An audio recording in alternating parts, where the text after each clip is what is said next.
Hola, te quiero mostrar cómo hacer la última corrida del calado del canesú del cardigan Ephesus.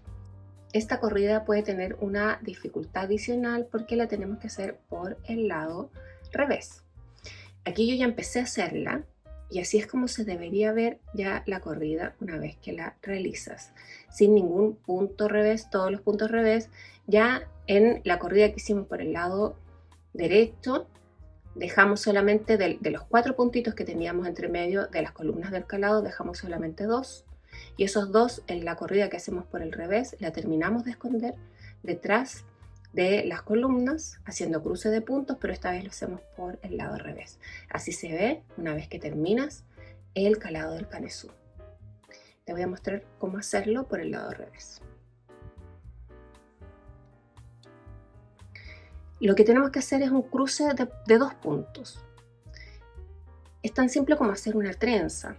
La dificultad es que te tienes que fijar para qué lado hacerlo para que quede en forma correcta. Entonces, cuando empezamos a hacer estos cruces, que los empezamos a hacer justo después que pasamos el marcador del borde, de inmediato comenzamos a hacer los cruces. El primer cruce que hacemos es para que por delante este punto derecho pase. En nuestro caso, que estamos mirando el tejido por detrás, tiene que quedar por atrás del tejido para tejerlo primero. Este segundo punto lo pasamos por detrás, lo tejemos primero y luego tejemos el primero que está acá. Entonces, lo más fácil que podemos hacer es ayudarnos con una aguja auxiliar para dejar el primer punto en espera por adelante. Tejemos este punto primero y luego tejemos el que viene acá en la aguja auxiliar, que puedes usar la misma aguja auxiliar para tejerlo o lo pasas de nuevo a la aguja izquierda para tejerlo como punto revés. Luego vienen los 3 puntos revés de nuestra figura central.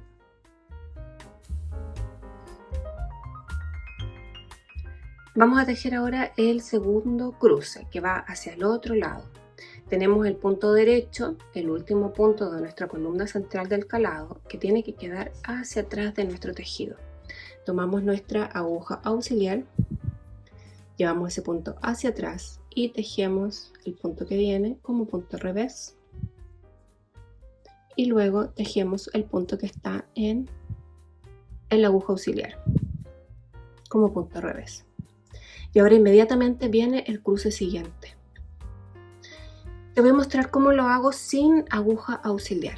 En este caso lo que hago es cambiar de posición los puntos y esto simplemente lo hago cambiándolos de aguja momentáneamente para tomar primero por delante con la aguja izquierda el segundo punto y ahora el punto que nos quedó colgando lo afirmo con la otra aguja para ponerlo en primer lugar.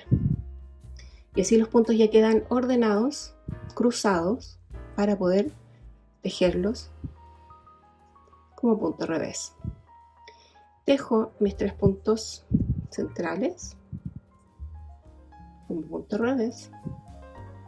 Y ahora me toca el último cruce, que este es más fácil de hacer sin aguja auxiliar, porque simplemente tejo el segundo punto por delante para tejerlo como punto revés y sin soltar nada de la aguja.